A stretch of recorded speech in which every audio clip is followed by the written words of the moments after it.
Bonsoir à toutes et à tous et bienvenue sur Monaco Info pour un nouveau numéro des experts consacré aujourd'hui au e-Prix de Monaco, 9e manche du championnat de Formule E. Vous étiez peut-être avec nous en fin de matinée, puis cet après-midi pour suivre en direct sur Monaco Info les qualifications, puis la course. Si ce n'était pas le cas, eh bien pas de problème, puisqu'on va débriefer ça en plateau avec notre consultant sport auto sur la chaîne, Franck Phillips. Bonjour Franck. Bonsoir Frédéric. Comment ça va? Oui, écoute, on a passé un bon samedi, on va dire, assez mouvementé, avec plein de belles surprises. Et finalement, ça a le mérite pour la 9e année, avec ces nouvelles voitures, d'avoir vraiment un spectacle sur le circuit de Formule 1 de Monaco. On s'est véritablement régalé et un homme notamment a brillé, le néo-zélandais Nick Cassidy, qui après Berlin fait coup double et remporte à Monaco. Il a été impressionnant aujourd'hui. Ah oui, il était impressionnant parce qu'il a fait de belles remontées, on l'a vu. Il a doublé 7 ou 10 concurrents, je crois, quelque chose comme ça. Donc une maîtrise totale avec le fameux attack mode, d'accord, où les pilotes doivent passer obligatoirement 2 fois par ce moyen pour leur donner de la puissance en plus dans la voiture. Le team a super bien géré ça parce qu'on va le voir un peu plus tard avec certains concurrents qui ont eu malheureusement la mauvaise fortune d'utiliser ce système à mauvais escient.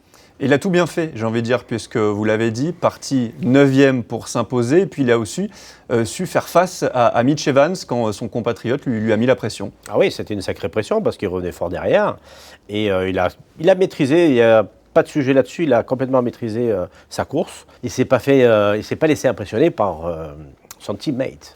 Et c'est vrai que c'est un week-end parfait pour lui. Victoire et coup double, il prend la tête du championnat puisque Pascal Wehrlein, qui était en tête, n'a pas terminé dans les points. Non, il n'a pas terminé dans les points, puis ça a été une course un peu, on va dire, en dents de scie pour eux aussi. Hein. Je veux dire, c'est pas ce que je pense qu'ils attendaient. C'est vrai que Monaco, avec la Formule E, c'est spécifique.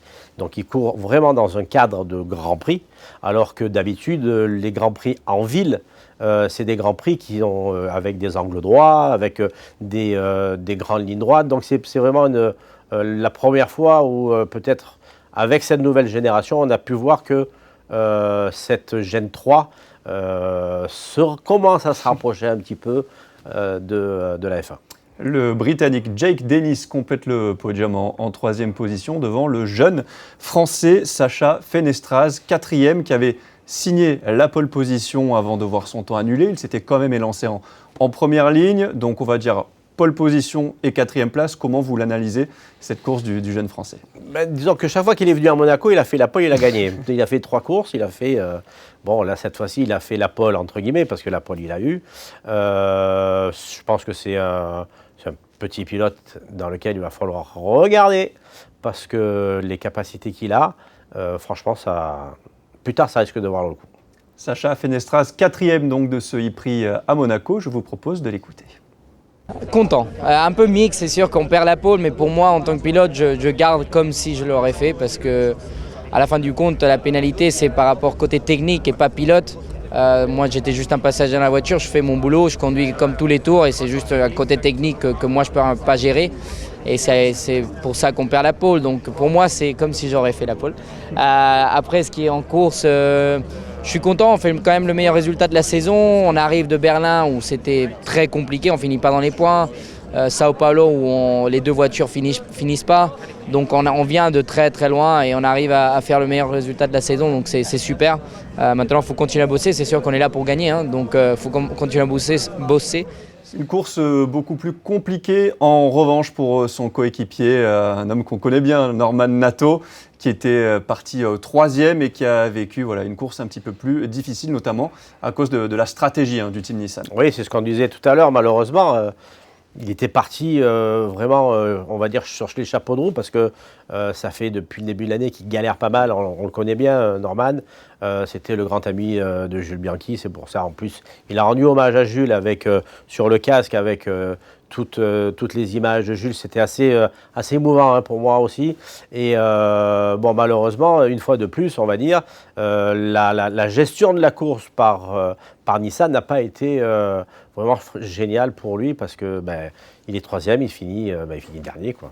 pour rentrer dans les détails, c'est ce fameux attack mode qu'ils ont peut-être utilisé trop tôt. Norman était 3e, ressort 7e après ce premier attack mode. Oui, complètement. En fait, on n'a pas compris parce qu'ils ont fait un attack mode coup sur coup, alors qu'ils avaient de la réserve, ils étaient bien, ils se sentaient bien dans sa course. Enfin, je pense que c'est ce qu'il a dit pendant l'interview. Mais voilà, enfin, ça arrive, hein. Il n'y a pas que chez les Rouges que ça arrive. Vous me tendez la perche. On va tout de suite écouter Norman Nato après la course. Elle est dure à encaisser. On fait une bonne qualif, on est dans une bonne position et on a chié en stratégie. Quand je prends la première attaque mode, j'ai perdu 7 places et ça nous a tué la course. Après ça, tu peux pas remonter. On est tous pratiquement à la même vitesse. En plus, il y a le jeu, le leader, il veut pas trop accélérer. Et du coup, tout le monde reste en paquet. Donc après, tu peux pas repasser, quoi. Donc, la stratégie elle coûte cher aujourd'hui. Après, du trop au milieu du paquet où c'est un peu le carnage. Voilà, à un moment, il y en a un, je sais même pas qui c'est honnêtement.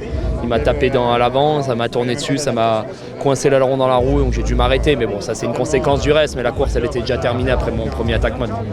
Une grande remontée, en revanche, à l'instar de ce que nous avait proposé Sébastien Buemi l'an passé, parti 22e, terminé 8e.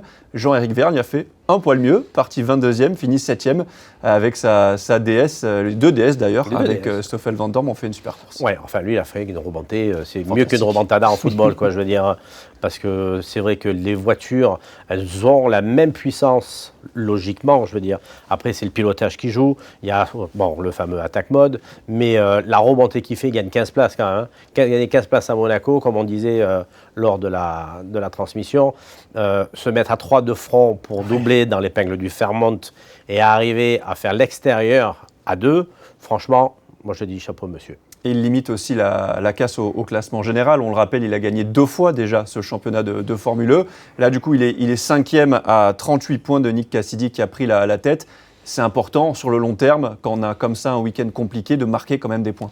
Surtout si on regarde les 2 dernières années, en fait, la première partie de la saison gève, donc pour les connaisseurs, voilà, pour les intimes, c'est toujours un petit peu compliqué. Et fatalité, on dirait qu'après Monaco, il y a un déclic qui se passe et ça lui a permis de remporter 2 fois le titre de champion du monde quand même.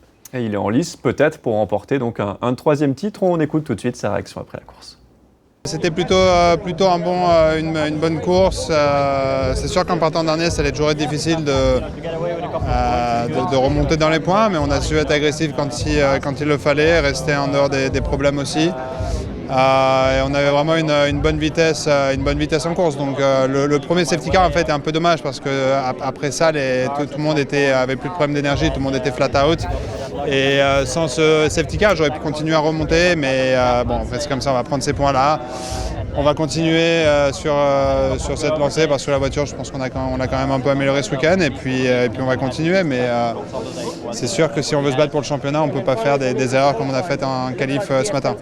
Parmi les faits marquants de ce e-prix, Franck, 2 safety cars, et notamment une qui a duré jusqu'à la fin, avec cet accrochage entre Gunther et Tictou. Mais est-ce que c'est pas un petit peu frustrant que on ait fini cette course sous régime de voiture de sécurité? Alors, je vais dire, peut-être c'est le truc à la mode en ce moment, parce qu'au F1, pareil, on a eu, il y a 3 grands prix de ça, une safety car qui fait terminer la course.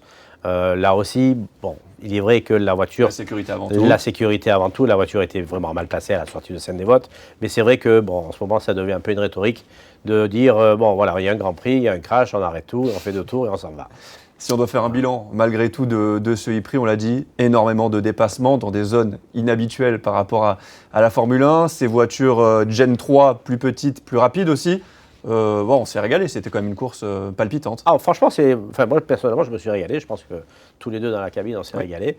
Et oui, on demande à avoir une Gen 4 avec un peu plus de puissance, on va dire, parce qu'il y a quand même beaucoup de choses qui ont changé. Et franchement, ça commence à envoyer un petit peu quand même. Et puis on a hâte de voir la suite dans 3 semaines. Là, ce sera avec des moteurs thermiques qui font plus de bruit. Oui, déjà, on a rendez-vous ce soir pour la qualif. Et puis espérons que notre Charlot national, cette fois-ci, à Miami, est de meilleurs augures que Bakou. Donc voilà.